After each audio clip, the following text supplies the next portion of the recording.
Right, Tim and Matt, this is just a quick video here just to go through follow-up and the type of stuff that I'm doing. And I think the best analogy for follow-up, people get their leads, but there's massive lack of conversion for it all. So the big promise is, I think it's the easiest way to double people's sales, particularly if they're getting leads. It's almost like there's water coming through the taps into the bath, but the plug's out.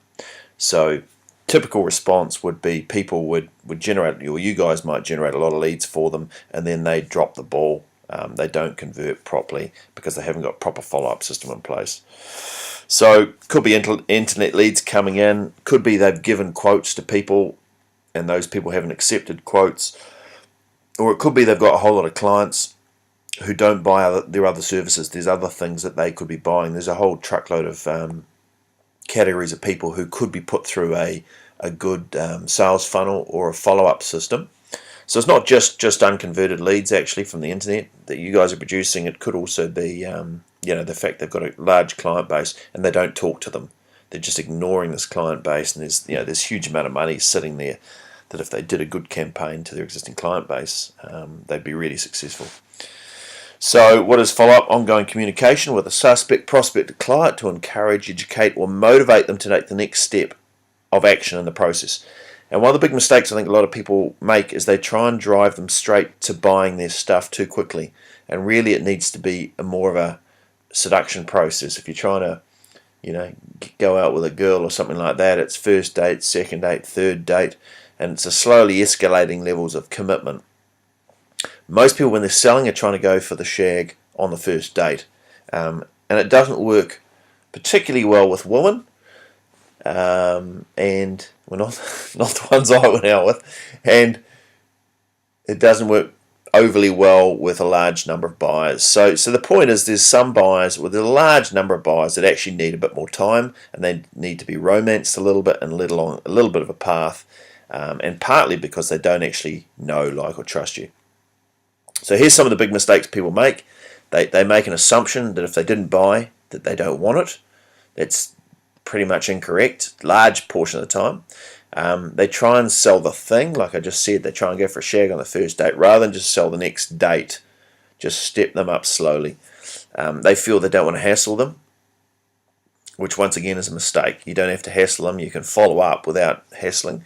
They don't have time to follow up because they're unorganized, or they don't have a system, and they don't know what to say to re-engage people, or they just send an e-newsletter, which is, we all get e-newsletters, and man, if I read one, I just don't. It takes a long time to do them. Everyone fusses around, spend hours, and they're just useless. So the reasons people don't buy: they can't afford it, they don't want it. Now, not much you can do about that, but the bottom ones, there is stuff you can do about it, and it can all be built into a follow-up system. So they don't know, like, or trust you. Well, that can be built into a follow-up system. They don't feel educated enough to make a decision. That's a big reason people don't buy. That can be built into a follow-up system. We can educate people. They're not motivated enough. Often they're not motivated enough because they don't really know enough about it, so that sort of falls in with the education. The more you tell, the more you sell. Motivation level goes up when they understand the value of the product or the service. Or sometimes they just want to delay the decision, and that's cool too. Maybe they're not ready. Nothing wrong with that, but we should have something in place that if they don't buy now, that's fine. We're going to stay with them until they're ready. So here's the real problem. When deals close. Now, this is research been done, and there's all sorts of different studies, and they all say about the same sort of thing. If we're talking big-ish tickets items, hardly anyone closes on the first contact of making a deal. They've usually, when you think someone's bought on the first go, actually they've actually looked at things, they've talked to other people, they've actually had more contacts. It's just you're not aware of it. So 2% close on the first contact, 3 on the second, 4 on the third, 10 on the 10ish on the close to the fourth contact, and almost everyone closes after the fifth contact. A contact could be an email, phone call, sending out information. It could be anything, okay? But the point is, hardly anyone buys on the first touch. Now, that's interesting to know. And if you look at when people are trying to sell, they're usually trying to sell on the first, second, or third crack at it. But actually, you've got to get the touches in, because they don't know, like, or trust you until they've been touched a little bit more. So here's when salespeople stop calling, according to other research, and it's probably generic, but we can take the principle of it. Out of 100 calls made, 48% stop after the second approach, 24 stop after the third approach, leaving 28 people, 12 stop after the fourth approach, and 6% stop after the fifth approach. So there's hardly anyone still calling. Well, there's only 6% of people still calling after the fifth contact. So pretty much the graph looks like that.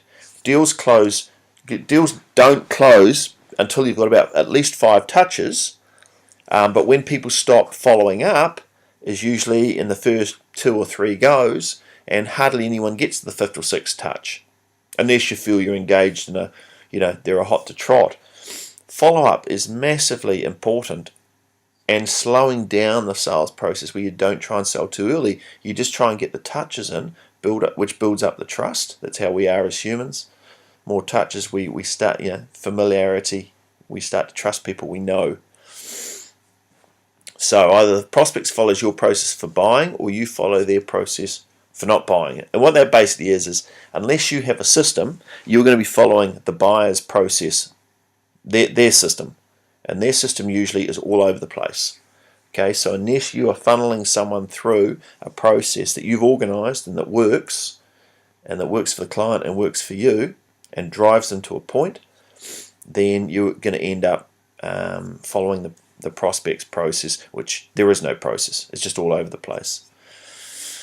So you've got a lead now. What? Well, it sort of depends. Okay, if we're thinking about follow-up processes, it depends on what your selling process is, what you're selling, who you're selling to, where your lead is psychologically, what education the prospect needs to get to the next step, whether you're trying to one-step them or multi-step them, what their motivation needs are, where they are motivation-wise, what sort of media they're going to respond to, and how you got them, where you got them, when you got them. There's a whole lot of questions around what you do to build a follow-up process. What are you going to say to them? That depends as well. It depends on who they are, you are to them, who they trust, who they want to hear from, what they need to hear, what their problems are, what their fears are. So, there's a whole lot of questions that need to be asked, but they can all be asked.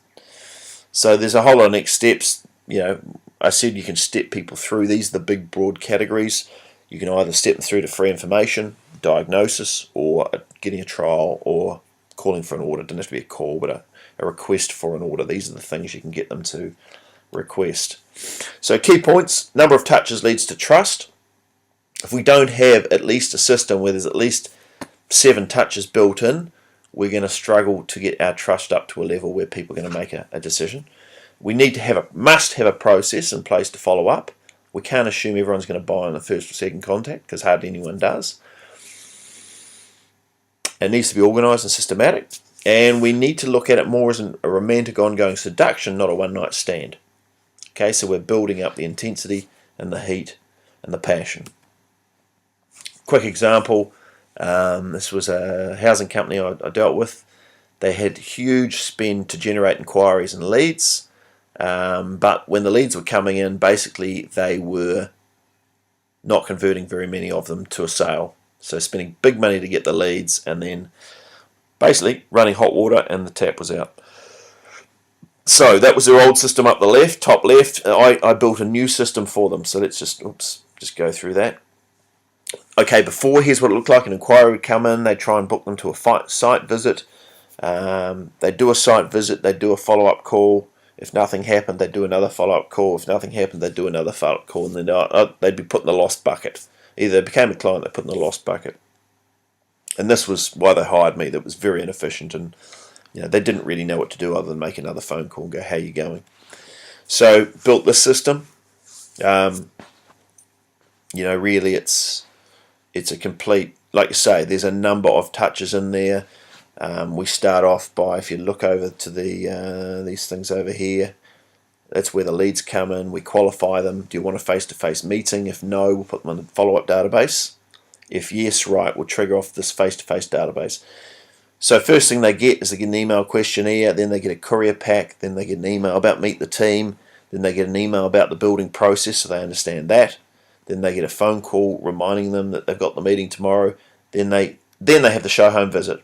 Then this is the first appointment way down here. All the stuff has happened before the first appointment. Now, all the stuff that's covered in here is all the stuff that we think they need to be educated, to be motivated, to feel they know, like, and trust us. All sorts of things have been built in here to trigger off that. And then, so it's almost like we're further down the track. By the time they get to the face-to-face meeting, it feels like they already know us. And a lot of the heavy lifting, a lot of the questions that need to be asked and things, information we need back has been done before that meeting. So they're well advanced on where they would have been before. They would have before just turned up at the first meeting cold. They're very much warmed up, and they've done things, they've answered questions, they've watched videos, they've responded to emails, they've read through stuff. All the heavy lifting, no, not all of it, a large part of the heavy lifting has been done. So massive improvement in the conversion rate and getting people, really warmed up. Won't go through that one. High Peak Safari, very similar, just call, and then lost. Now, we talked about his newsletters, they can be beefed up, but at least he's got a system. And even though the content, it's actually all right, the stuff he sends out's all right, but there's a full follow-up, and now they're fully booked. I think a couple of years ago they were about 40% capacity. Now they're fully booked. So the other one here, there's MedRecruit, the one we developed for him, 18 different lead sources into the system. The green ones are sort of really touches, looking to drive them into requesting or signing up to be placed in a hospital. Bang, bang, bang. There's CD interviews, there's emails, there's phone calls, there's shock and awe boxes, there's all sorts of stuff. And then once they become a client, there's a process. So process. It's all built into a CRM system, and you can easily double your conversion rate, because if you don't pick them up early, you pick them up later on.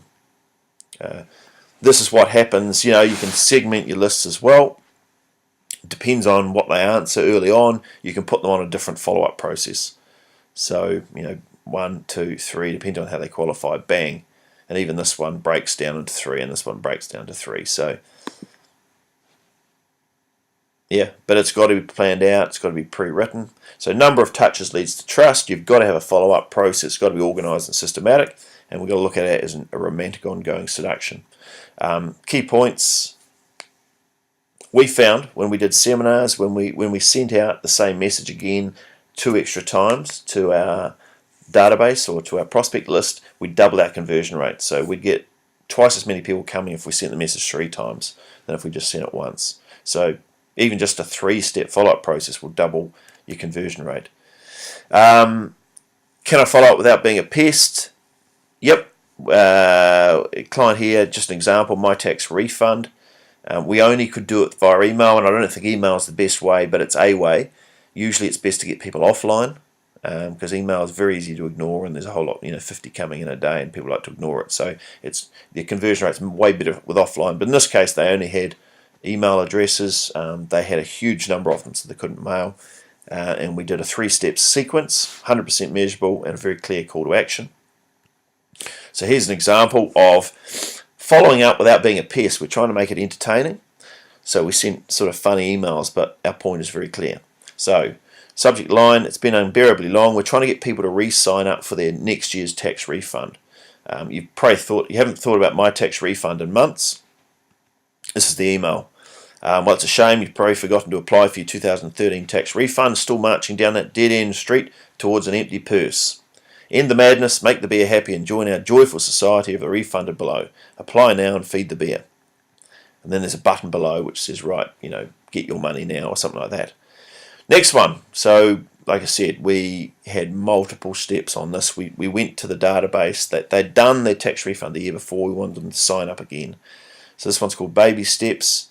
The headline was, we get it. You think getting a tax refund's too difficult. That's cool. We've just made the process so simple that a baby could apply for a refund, although probably wouldn't get a very large one. It's that easy. P.S. Is it us, or does this kid look like Bruce Willis? Hey, get to apply before bedtime, babyface. So try and make it fun. This is designed for women, which is a large part of their database. Subject line, excuse number 3. Okay, fine. Nice picture of David. So you want to play hardballs. Seems like our first 2 invitations to get a refund wasn't good enough.